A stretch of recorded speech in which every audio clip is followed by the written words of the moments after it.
Well, okay, so team lineup is interesting. We have two Kremlins coming from the Italian Royal Navy facing off against a Bourgogne and a Yamato. Henri's making up a significant portion of the cruiser lineup as we expected. Interestingly, both sides took a Zau and both sides took a Stalingrad. Smolensk is there. I'm not sure if she is on the banned list or not, to be honest.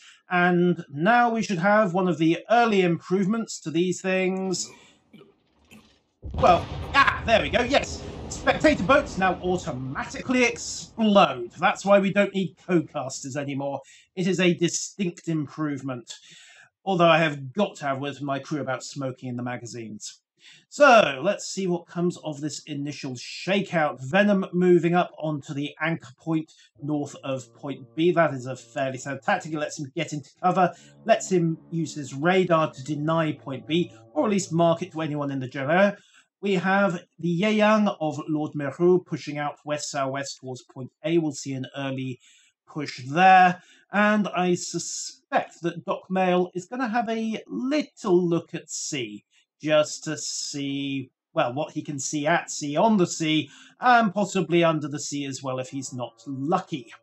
He's got backup coming from the Zhao of Ulva 1981. Danny experts moving around. Looks like most of IRN are pushing for point A. So we're going to see a blocking force deployed to the east side. Not enough ships to stop the enemy, just die slowly enough to make this work out for them. Meanwhile, the force going through point A is going to be looking to hit hard and fast, punch through, get onto the flank, and then sweep round and catch, in particular, the Yamato and the Bourgogne in a crossfire. Now, that's the theory. Of course, the problem is we don't know what the other side are going to be doing just yet.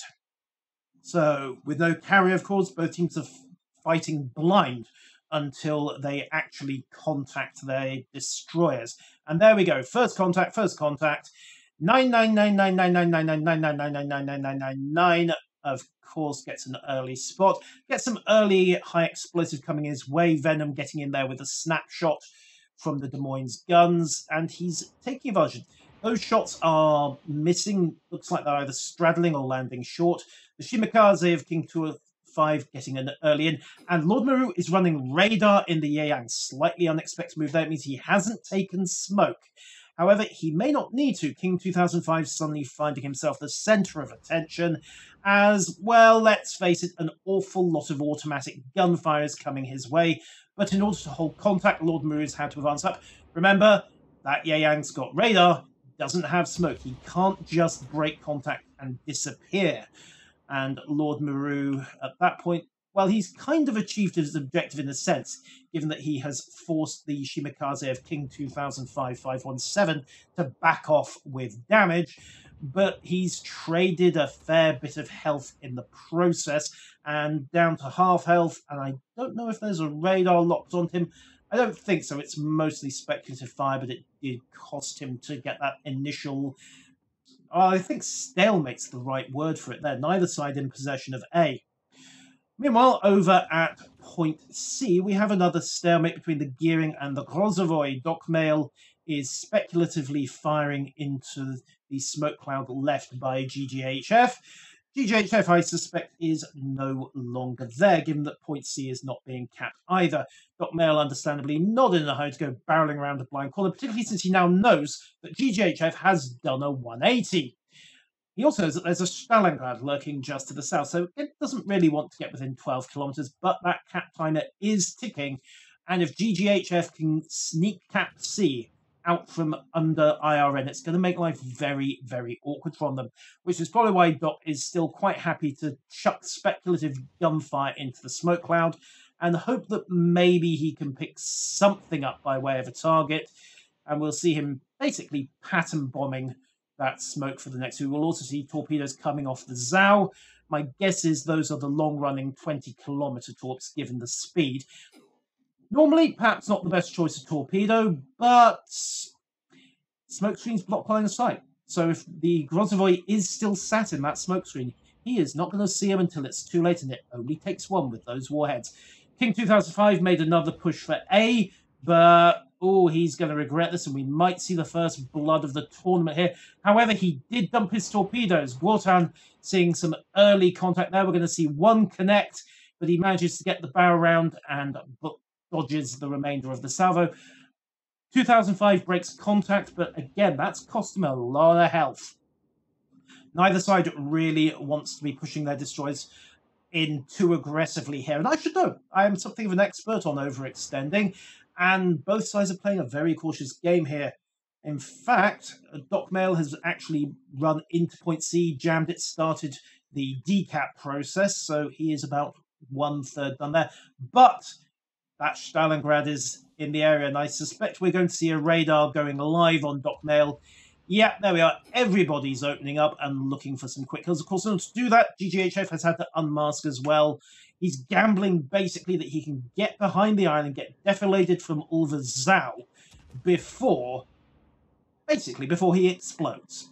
Of course, Doc Mail has had to back off. He's lost about 55% of his health, but critically, he has also been forced out of point C, so we are now steady at 1 cap all, with IRN holding at point A and trying to work their force to the channel. Interestingly, Venom has come off the usual blocking position. Now, that makes a certain amount of sense, given that he no longer needs to deny point A, but he is trying to lock on point B. And, okay, he's pushed up. He's got himself a decent rate of fire. He is using the Mont Saint-Michel for artillery cover against the Bourgogne. I think the monks might have something to say about that, but hey, nobody's asking them. So, IRN now in a fairly strong position. They've managed to sneak Lord Meru into the cap. He is defilated, and no one really can get a good line of sight to him without coming in for some very heavy flak themselves. Gortan and the Bourgogne of P2V are trading salvos. Not necessarily effectively, given the Russian slightly wonky dispersion past 15 km and the rather thick armour on the Russian battleship. But Doc's taking a certain amount of fire, but so is GGHF. The question is, who is going to find that target first? We have a radar sweep coming in. Remember, of course, that the Stalingrad of Kinderpan Gyulik is moving up, and we might be able to see a kill come in here. GGHF has got his stern round, but no avail. Boomski goes the first kill of the tournament. I believe P2V bagging themselves their first blood. Sorry, IRM bagging first blood. It was P2V losing their first ship. Side. Yes, Tomasho, there is a delay.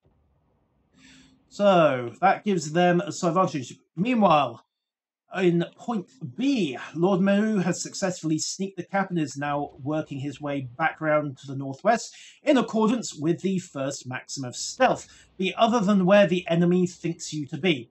Didn't stop him taking some blind fire and losing a few hundred health to a random high explosive shell. I don't think it was even aimed at him. I think they were trying to hit the Des Moines of Venom, and, well, he just got unlucky. Gortan is trying to push up. IRN very definitely on the advantage here. And P2V are going to have to come up with a push if they're going to get anywhere, but I don't see where they can get it. Their team is relatively evenly dispersed, and IRN have managed to get just a little bit of local superiority around at point A, and oof!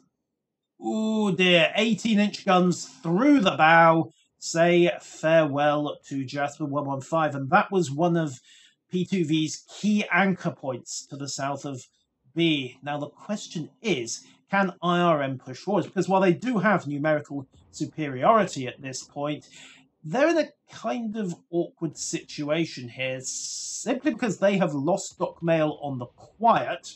He didn't manage to break away from point C himself, but they've got a number of their ships down at half health, so they're going to have to keep everything focused up. They're going to have to also go to some trouble to bring the Henri and the Smolensk into the engagement as well.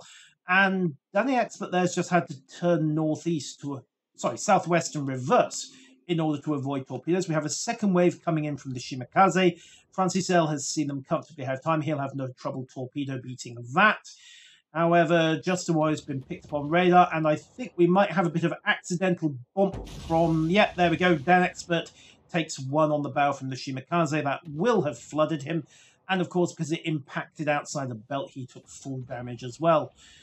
Which is a pity, really, because that thing is probably the best destroyer repellent they've got. But Gortan is showing too much flank to Rico, taking a shot there with the Yamato. He survives that, but rounds down, survives another salvo from, I don't know what was shooting, and I see Rico takes his next shot, and Gortan amazingly scuttling into cover on 1100 health. And then the wild torpedoes appear. And nope, he's not dodging that. Just Warrior gets there first, however, and oh, actually, he would have dodged it had the artillery not been where it was. So Just Warrior there, he can't even accuse him of being kill stealing. Really, it was a valid secure.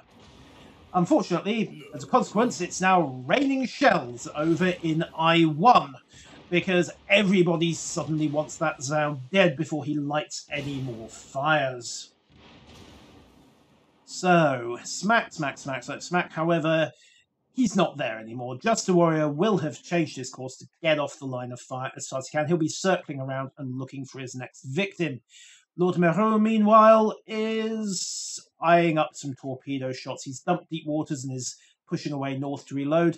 He's probably, honestly, he's looking more for suppression than anything, but Nin and Leontivu, the Frenchies, are trying to advance, but, well, we'll have a quick look at this. You know, Nin has had to turn away. Leon, I think, is going to dodge him by virtue of being too slow to be in the track, but, oh, 9 is turning back, and he now has a slight issue. I mean, he will have seen them purely by virtue of the fact that he has got the Bourgogne as a warning, but at this point it doesn't matter, because the sheer amount of incoming artillery fire did for him anyway. And then just as the final insult to injury, there's a little pop as things go down, and now it's Leon's turn in the pounding. IRN doing a very good job of defeating P2V in detail here, isolating them up, putting one ship up against multiple IRN ships at the same time, focusing the fire, and no matter how good the armor is, you're just going to take pounding after pounding in this situation. It's like watching the dominoes fall. One ship goes, and then the next ship goes, and then the next ship goes, and we are seeing GG calls from P2V in the chat. So I suspect they are calling that one as their loss.